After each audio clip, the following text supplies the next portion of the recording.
KGB tactics on America's own soil. That's the topic of today's Bold and Blunt. And I'm your host, Cheryl Chumley, giving you a Christian conservative look at today's news, politics, culture, and events. And just rounding the corner on Independence Day 2022, the 4th of July celebrations, fireworks about America's freedoms, right? Because that's what July 4th is supposed to celebrate. The founding of this nation, the Declaration of Independence, the idea that a nation where its citizens take its rights from God, not government, was actually born and blossomed. That's all wound up in 4th of July celebrations, unless you hate America. And before I get into that, I want to give a quick mention that if you like Bold and Blunt, go to edify.app. That is the online platform for faith-based podcasts. And there, among all the great podcasts that platform has to offer, is Bold and Blunt. So you can download it there. You can listen to it there. You can subscribe to it there. And you can also subscribe to Bold and Blunt wherever podcasts are offered. I'd like to also point out you can go to WashingtonTimes.com, subscribe to Bold and Blunt there by signing up for my 3 times a week newsletter at Washington Times. Just scroll to the bottom of the page, find the newsletter section, click on my name, and sign up for my 3 times a week newsletter, Monday, Wednesday, and Friday. You will get all my commentaries that I write for the Washington Times all day long. You will arm yourself with the truths and bullet points you need to fight the far leftist takeover of America, which we are discussing today. And also in that newsletter, you will get my twice weekly Tuesdays and Thursdays Bold and Blunt podcasts. Listen to how July 4th went forth in certain areas of the country. So the Party for Socialism and Liberation San Diego took the lead in organizing this event in Balboa Park. They placed the blame for recent injustice on corporations and people in power. Abortion rights, the attack on trans rights, police brutality, and endless wars. The root cause of all of those things is capitalism. Not all the protesters here support socialism. They come with other beliefs and backgrounds, but they are united in demanding the truth, including their own personal stories that have nothing to do with politics. The truth, huh? Well, the truth is that in America, socialists don't belong serving in office. Socialism has no place in America's political system. Why? Because the truth is that in America, it's individualism, not collectivism, as socialism breeds. It's individualism that rules. And the left has been very clever, very clever, very strategic, very determined over the last few years, over the last decades, really. But since Barack Obama, things have really sped up in this country. The left has been very clever and determined to tear down the foundations upon which America was built, all aimed at completely crumbling the democratic republic that we have, completely crumbling the Constitution, and completely crumbling any notion of rights coming from God and government only being there to preserve and protect those rights. The left wants to be the God. The left wants your worship. And by the way, that video was from KPBS, entitled Abortion Rights Supporters Protest 4th of July rather than celebrate. How did we get here? How did we get here in this country, so noble in its founding, so honorable in its aims and intents? How did we get to the point where 4th of July gave rise to pro-abortion protests, pro-abortion activism? That's a good question, right? That's the question of the day that all the sane people in America want answered. You can say that for decades now, progressives, which are really socialists, which are really communists, you can say for decades now they have been lusting for America's heart and soul. They have been on a quest to tear down America's foundations so they can usher in their particular brand of progressivism, socialism, collectivism, Marxism. But really, it was under Barack Obama that things actually started speeding up. That's when this whole sort of divide and conquer really started going forward. Fast forward on steroids type. That's when we had police as the enemy. That's when we had socialist teachers really coming forward and pushing the propaganda in the school systems. That's when we had the executive branch, the White House, the presidency under Barack Obama, just pushing for total top-down control, bypassing Congress with executive order after executive order, and pushing the confines of the Constitution to the point where his entire administration faced court challenge from beginning to end. And sometimes he was slapped back, but other times he wasn't. Other times things got dragged out, so his policies and agendas were put in place anyhow. And so the goalposts in America got moved to the left with great speed under Barack Obama. And even when Donald Trump came into office and pushed the goalposts back, they haven't pushed back all the way. And in the meanwhile, we've had a new generation being taught that the government knows best. And they know little about the concept of American exceptionalism, that being that rights come from God. And more than that, they're not only ignorant of that core concept of Americanism, of American exceptionalism, but they actively fight against it. So now we have this President Joe Biden, who is not really leading America, but actually being steamrolled by Barack Obama agenda, Barack Obama White House presidency number 3, the behind-scenes forces that are steamrolling their far leftist agenda in this White House.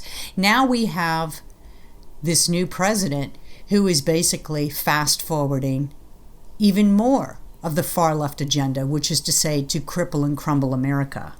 And they're doing it in large part using the same trickery that Barack Obama's administration did. They're deceiving Americans into believing that the enemy is America, that the enemy, in fact, is other Americans. They're using a divide and conquer strategy where they separate America into little groups and segments of populations, and then they pit those segments of populations against each other. They break America down into groups of blacks versus Hispanics versus whites versus Asians. They break America down into groups of rich versus poor. They break America down into groups of social justice warring factions. And they constantly stir the pot of animosity among these groups. Instead of having America the great melting pot, we have America broken into different segments of society that are constantly told that one is trying to exert dominance over another and that one is being victimized by another. And ultimately then that only government can come in and level the playing field, redistribute the wealth, redistribute the resources, that it's up to government to create a fair society, that it's up to government to force those who don't want to go along with the great redistribution of wealth and resources, to force them to play into that game anyhow. This is what's taking place in America: divide and conquer, separate society into different segments, and then pit those separate societies against each other so as to open the doors for government to come in and enforce law and order. This is what the KGB does. This is what deep state in America does, as Donald Trump called it.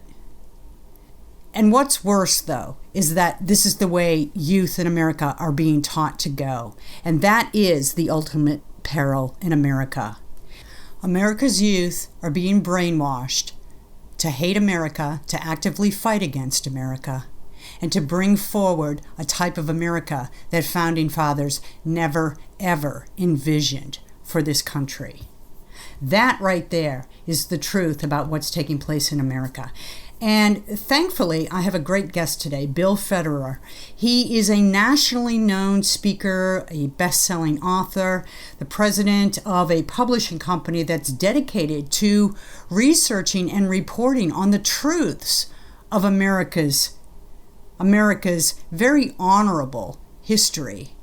And he's here today, timely as it is, right after the 4th of July and the pro-abortion 4th of July activism that we saw in the streets. He's here today to talk about the truthful history of America and what's taking place in the minds of the left as they're actively going about their day, tearing down the foundations, the pillars of American exceptionalism. Bill, thank you so much for being on Bold and Blunt. I really appreciate your time. Thank you, Cheryl. Great to be with you. So I'm a big fan of your work. I have been for a very long time. And what I love is how you make faith come alive in not just America's culture, but America's government, America's political system. I just want to start off the discussion by asking you, what are some of the biggest lies that the left tells about America's founding? That America's founders were bad. The setting is, and I talk about this in my book, Who Was the King in America? The most common form of government in world history is kings. Nimrod, Pharaoh, Caesar, Kaiser, Sultan, Tsar. And as the centuries go on, the kingdoms get bigger. Because with military advancements, the king can kill more people, and with technological advancements, they can track more people. Right? So instead of killing with a rock, they kill with a bronze weapon or an iron weapon or a phalanx spear or a scimitar sword, gunpowder. Right? So Alexander the Great, Julius Caesar, finally the King of England was the biggest. He was a globalist. The sun never set on the British Empire. Right? 13 million square miles, 500 million people, India, Australia, New Zealand, Hong Kong. He was a one world government guy with him at the top.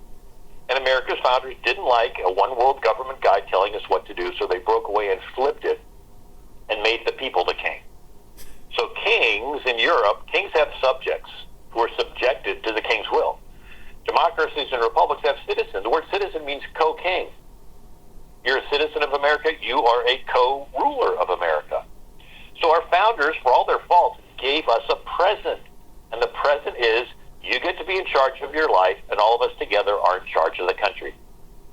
Right? So a democracy is where the people are in charge, but a pure democracy, like in Athens, every citizen had to be at every meeting every day to talk about every issue. Very time-consuming. A republic is where you take care of your family and your farm, and you have someone in your place that goes to the market every day and talks politics. They are your representative. Easy to remember, the REP in republic is basically the REP in representative. You're in charge, you're just ruling through representatives. So we pledge allegiance to the flag and to the republic.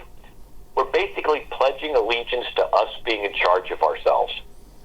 And so when somebody protests the flag, what they're saying is, I don't want to be the king anymore.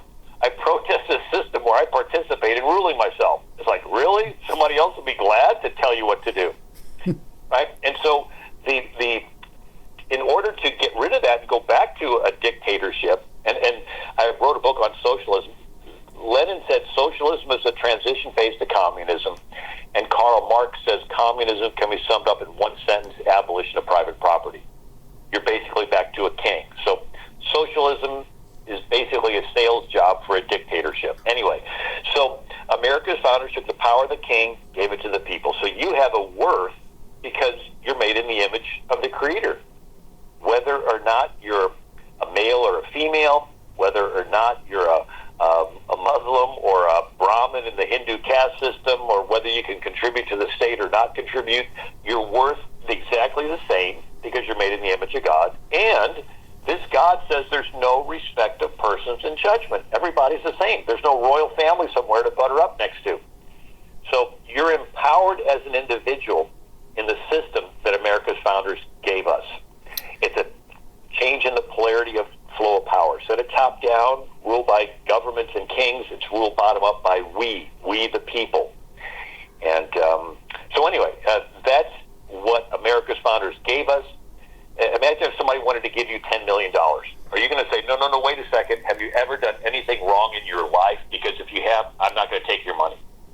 I mean, that would be the attitude to say, well, I'm going to reject the form of government that our founders gave us because they made mistakes. It's like, no, you thank them for the gift, and you pray for them to get better, and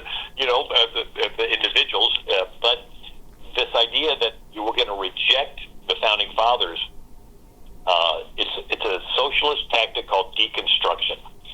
And this is what communists use. What's deconstruction? That's where you portray the founders of the country negatively, so people emotionally detach from them. And then you get the students into a neutral position where they have no remembrance or clue where they came from. And then you can more easily brainwash them into the future you have planned for them. And this is exactly the peril that America is facing right now. And I wonder if you can look back over the last couple of years of the coronavirus and draw some links between the growing secularism in America that led to the fear, the utter fear that the left then exploited to exert these mostly unconstitutional clampdowns. Can you talk about the link between belief in a higher power and American liberties? Yeah, so the most common form of government is kings, democracies, and republics, or attempts to take the power. The king give it to the people. But what if the king wants the power back? Does he just ask for it? No. So there's two methods in which the government can take the power away from the people. One is fear. When people get afraid, they will knee-jerk reaction, trade freedom for security. And the other is free stuff, right? And so it's like a drug dealer takes over a neighborhood two ways. He can come in with guns and get everybody in fear, and they trade their freedom to the mob in order to be left alive. Or the drug dealer is so nice, he's giving away free drugs until you get hooked. And then he says, oh, you want some more? You're going to sell yourself into prostitution. And so that's what happens is if you can get a population into fear, and this was studied over and over again through war, but even in 1938, there was a radio drama, War of the Worlds. Right. Where you had Orson Welles. We interrupt this program to announce that New Jersey is being invaded by Martians. Everybody runs outside, looks up in the sky for spaceships. It freaked out the whole country. It was a phenomenon that was studied. How? And so it actually got applied to politics called fear-mongering.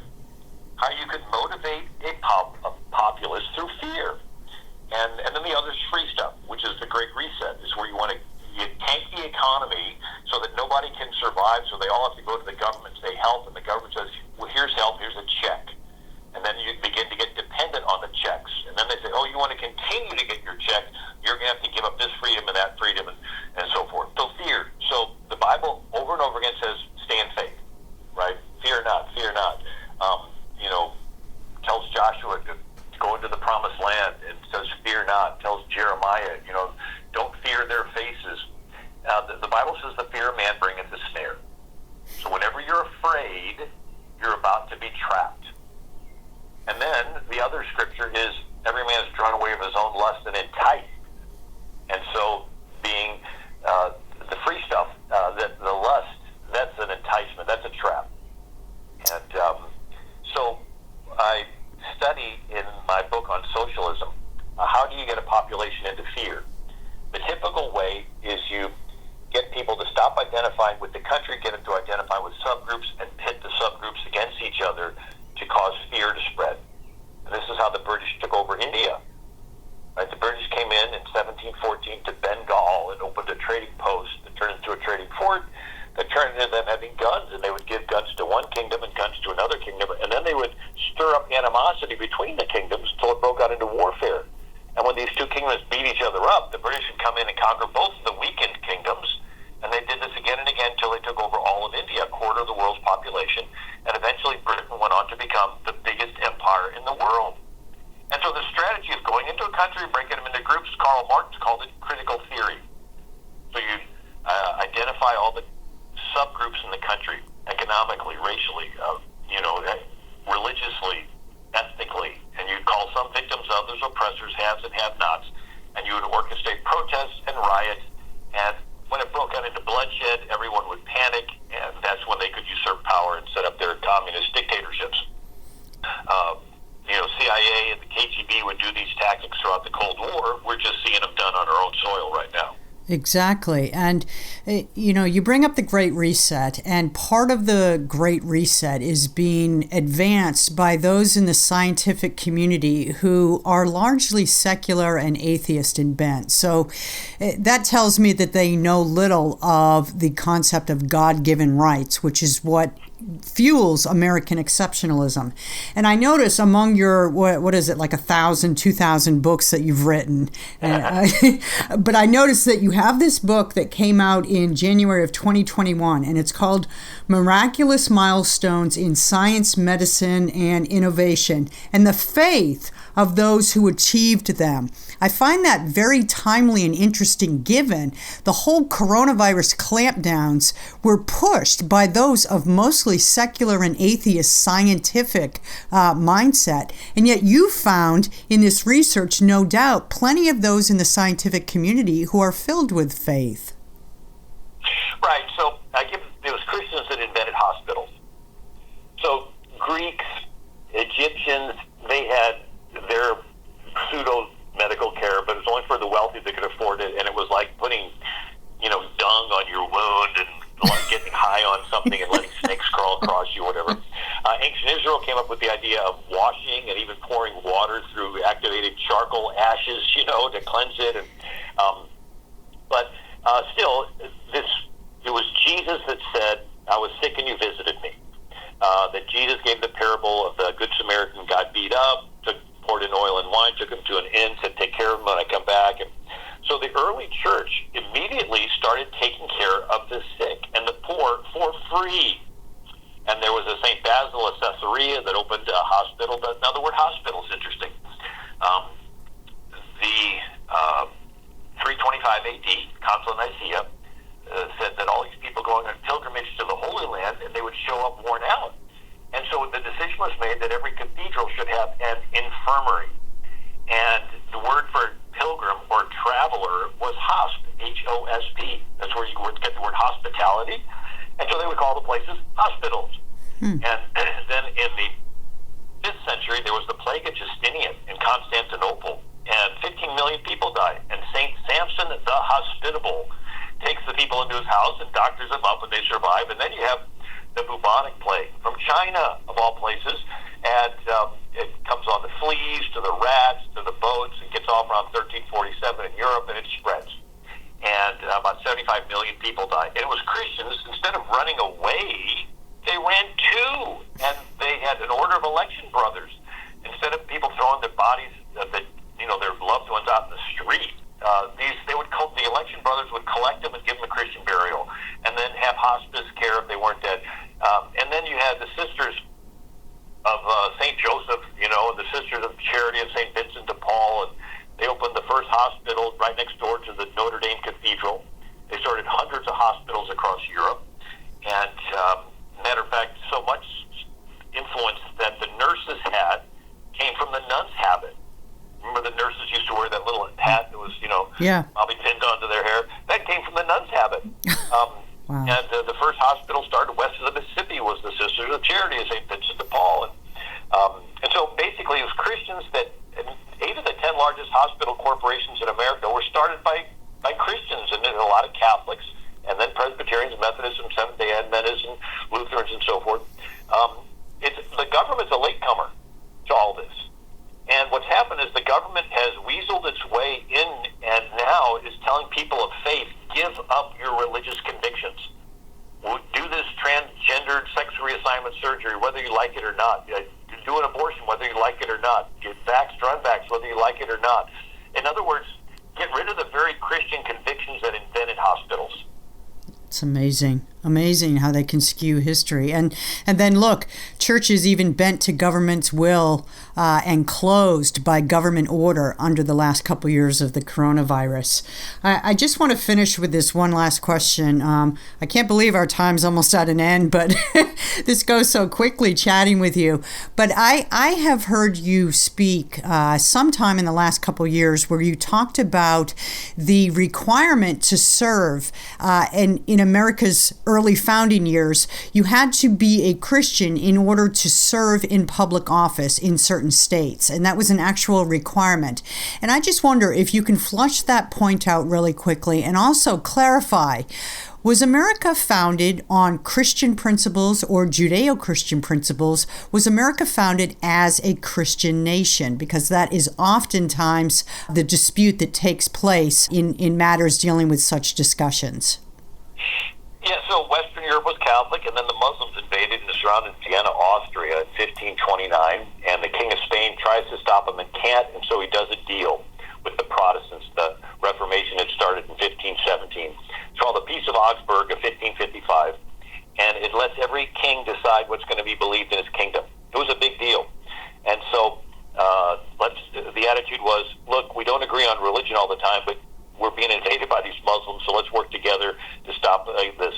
And the next century, in the 1600s, different kings believed different things.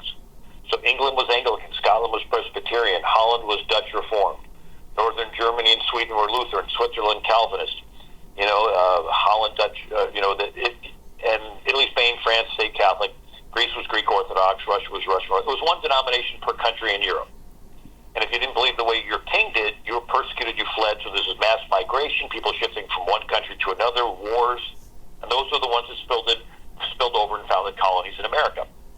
So I read every charter of every colony. Every colony was started by a different denomination. Virginia was an Anglican colony. Massachusetts was a Puritan colony. Rhode Island was a Baptist colony. Connecticut and New Hampshire were Congregationalist colonies. Maryland was a Catholic colony. New York was a Dutch Reformed colony. And Pennsylvania was a Quaker colony. And they didn't get along. Their attitude was, if you don't like our denomination, start your own colony. But then the revolution started and they had to work together. Very similar to King Charles V and his Peace of Augsburg, Catholics and Protestants working together against the Muslim invasion. In America was these 13 colonies, different denominations, but they had to work together against the king. After the revolution, they began to tolerate each other, saying, maybe we don't agree on religion, but you are willing to fight and die for my freedom. I need to let you practice your faith. And so I read through every constitution of every state. 9 of the 13 original states required office holders to be Protestant. You think, that's pretty narrow-minded. Well, no, that's generous, because prior to that, you had to be a particular denomination of Protestant. Now it's just plain Protestant. 3 of the original 13 colonies were liberal, and all they said was that you had to be a Christian to hold office. Christian, that's pretty narrow-minded. No, that was really generous, because you could be a Protestant or a Catholic. So Delaware's original state constitution in 1776 said every office holder had to believe in God, the Father, Jesus Christ, his only Son, the Holy Ghost, one God, blessed forevermore. Then Franklin signed Pennsylvania's 1776 Constitution, which was liberal. It said all you had to do to hold public office was believe in God, the creator and governor of the universe, rewarder of the good, punisher of the wicked, and acknowledge the scriptures of the Old and New Testament to be given by divine inspiration. In other words, you not only had to lay your hand on a Bible to swear to office, you had to swear you believed in the Bible in order to hold office. And so you think, well, that's narrow-minded. No, that was generous, because you could be a Catholic or a Protestant and say, I believe in the divine inspiration of the Bible, and I believe God, the creator and governor of the universe. Right? One state had 0 religious requirements to hold state office. Rhode Island, founded by Baptists. They said if you required somebody to be a Christian, they could say they were, even if they weren't, and that would be hypocritical. So just vote for the best Christian person you know. And then there was an Irish potato famine in the early 1800s, and many states changed when the millions of Irish Catholics came to America. They changed from requiring you to be a Protestant to just being a plain Christian. So in 1835, North Carolina changed their state constitution from every office holder had to be a Protestant to every office holder had to be Christian. And you think, well, that's narrow-minded. No, because you can be Protestant or Catholic. That was in effect in North Carolina up until 1868, when they changed it to say all you had to do is believe in God. And then you have Maryland. Its original 1776 Constitution said you had to be a Christian to hold state office. Well, that was narrow-minded. None of that's generous, because you could be Catholic or Protestant. But then in 1851, Maryland added to its state constitution, every office holder had to be Christian, and if the party shall profess to be a Jew, the declaration shall be of a belief in a future state of rewards and punishments. So as of 1851, you could hold office in Maryland if you were a Christian or a Jew. 1864, they said Christian and just believe in God. Then 1867, they said all you had to do was believe in God. Wow. And you think, well, what about the First Amendment, separation of church and state? Yeah, the first 10 amendments were handcuffs on the federal government to keep them out of state business. Right? That's what it says, right? Congress shall shall make no law. Who's limited by that? I think Congress, the federal Congress, right, didn't limit the states. Congress back then was the only lawmaking body in America. They didn't realize that in the future, judges would make laws from the bench, and presidents would make laws with executive orders and mandates.